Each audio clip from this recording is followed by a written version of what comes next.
Oi, gente, mais um devocional ainda hoje. Vamos ler Êxodos 22, Salmos 30 e João 5. Êxodos 22.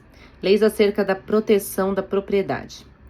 Se alguém roubar um boi ou uma ovelha e abatê-lo ou vendê-lo, terá que restituir 5 bois pelo boi e 4 ovelhas pela ovelha.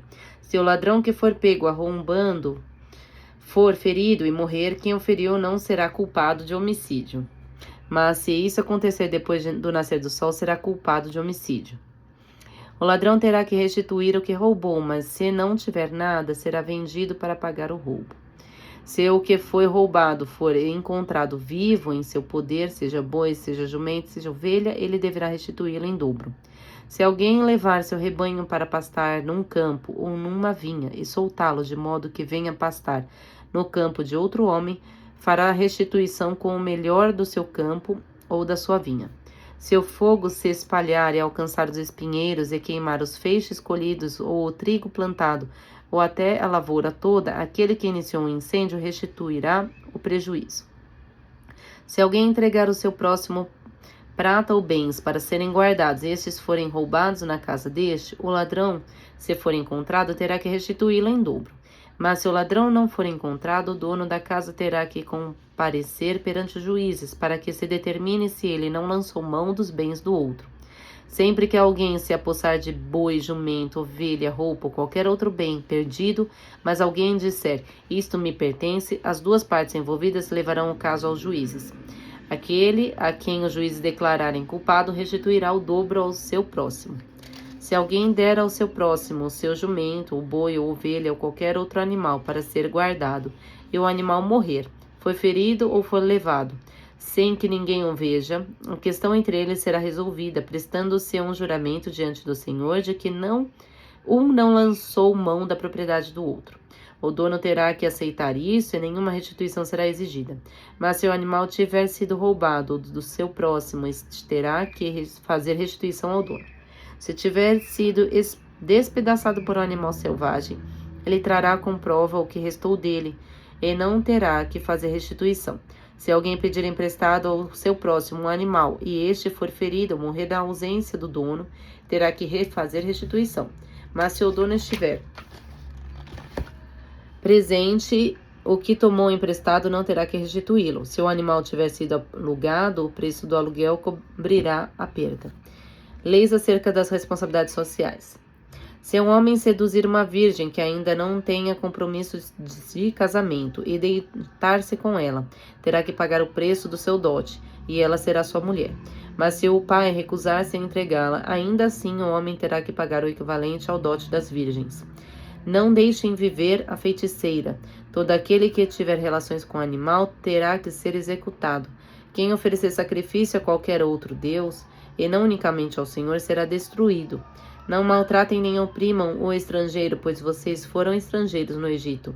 Não prejudiquem as viúvas nem os órfãos, porque se os fizerem e eles clamarem a mim, eu certamente atenderei o seu clamor. Com grande ira matarei você à espada, suas mulheres ficarão viúvas e seus filhos órfãos. Se fizerem empréstimo a alguém do meu povo, e algum necessitado que vive entre vocês não cobrem juros dele, não emprestem visando lucro. Se tomarem como garantia o manto do seu próximo, devolva-no até o pôr do sol, porque o manto é a única coberta que ele possui para o corpo. Em que mais se deitaria? Quando ele clamar a mim, eu ouvirei, pois sou misericordioso. Não blasfemem contra Deus, nem amaldiçoem uma autoridade do seu povo. Não retenham as ofertas de suas colheitas. Consagrem-me o primeiro filho de vocês e a primeira cria das vacas, das ovelhas, das cabras, durante 7 dias. A cria ficará com a mãe, com um 8º dia, entreguem-me a mim. Vocês serão meu povo santo, não comam carne de nenhum animal despedaçado por feras do campo, joguem-ne aos cães. Agora vamos declarar um Salmo 30, louvando pelo livramento de Deus, salmo e canção na dedicação da casa, salmo de Davi. Exaltar-te-ei, ó Senhor, porque tu me exaltaste, e não fizeste com que meus inimigos se alegrassem sobre mim.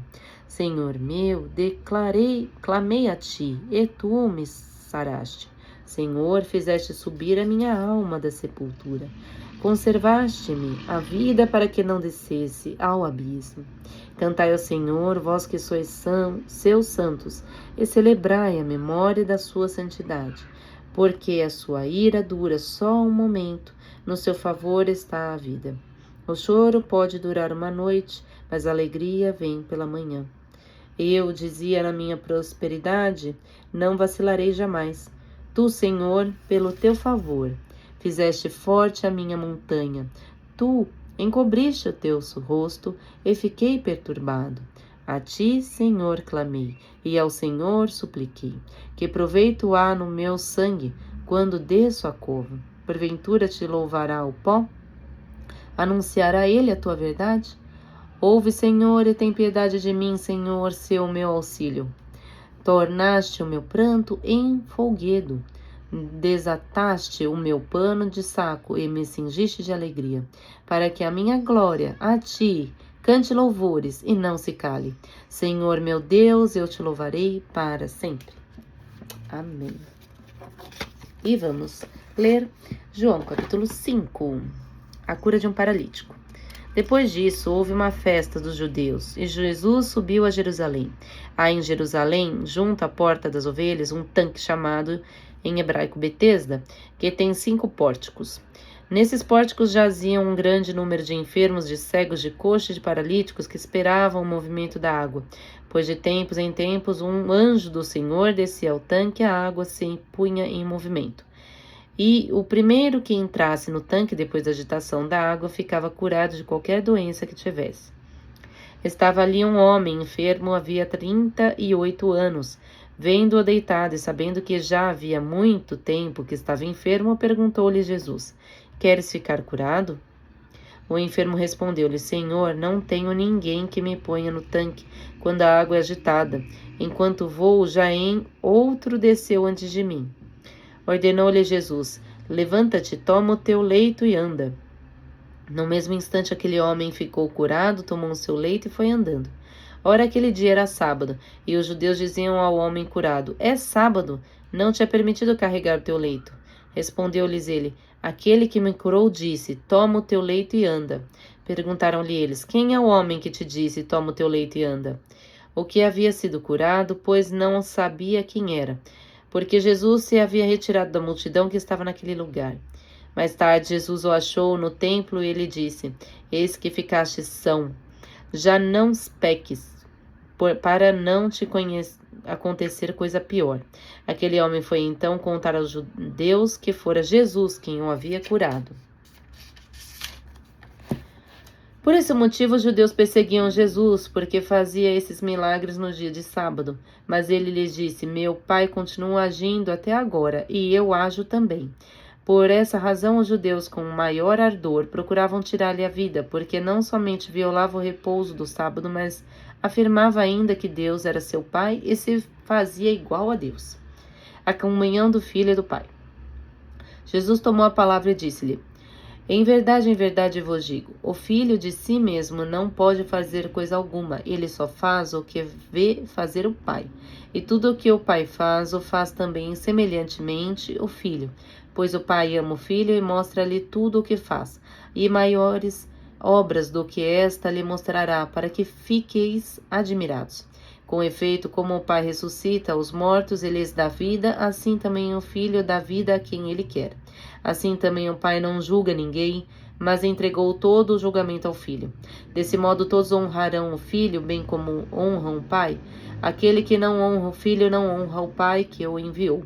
Em verdade vos digo, quem ouve a minha palavra e crê naquele que me enviou, tem a vida eterna e não incorre na condenação, mas passou da morte para a vida. Em verdade vos digo, vem a hora, e já está aí, em que os mortos ouvirão a voz do Filho de Deus, e os que a ouvirem viverão. Pois como o Pai tem a vida em si mesmo, assim também deu ao Filho ter a vida em si mesmo. Ele conferiu o poder de julgar, porque é o Filho do homem. Não vos maravilheis disso, porque vem a hora em que todos os que se acham no sepulcro sairão deles ao som de sua voz. Os que praticaram o bem irão para a ressurreição da vida, e aqueles que praticaram o mal ressuscitarão para serem condenados. De mim mesmo não posso fazer coisa alguma, julgo como ouço, e o meu julgamento é justo, porque não busco a minha vontade, mas a vontade daquele que me enviou. O pai dá testemunho do filho.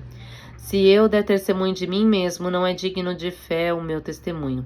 Há outro que dá testemunho de mim, e sei que é digno de fé o testemunho que dá de mim. Vós enviastes mensageiros a João, e ele deu testemunho da verdade. Não invoco, porém, o testemunho de homem algum. Digo-vos essas coisas a fim de que sejais salvos. João era uma lâmpada que arde e ilumina. Vós, porém, só por hora quisestes alegrai-vos com a sua luz. Mas tenho maior testemunho do que o de João, porque as obras que meu Pai me deu para executar, essas mesmas obras que faço, testemunham a meu respeito que o Pai me enviou.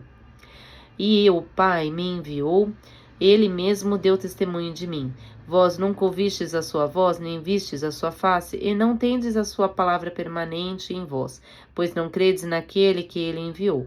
Vós perscrutais as Escrituras, julgando encontrar nelas a vida eterna, pois bem, são elas mesmas que dão testemunho de mim. E vós não quereis vir a mim para que tenhais a vida. Não espero a minha glória dos homens, mas sei que não tendes em vós o amor de Deus. Vim em nome do meu Pai, mas não me recebeis. Se vier outro em seu próprio nome, haveis de recebê-lo. Como podeis crer vós que recebeis a glória um dos outros, e não busqueis a glória que é só de Deus? Não julgueis que vós hei de acusar diante do Pai? Há quem vos acuse, Moisés, no qual colocais a vossa esperança. Pois se cresces em Moisés, certamente crereis em mim, porque ele escreveu a meu respeito. Mas se não acreditais nos seus escritos, como acreditareis nas minhas palavras? Amém?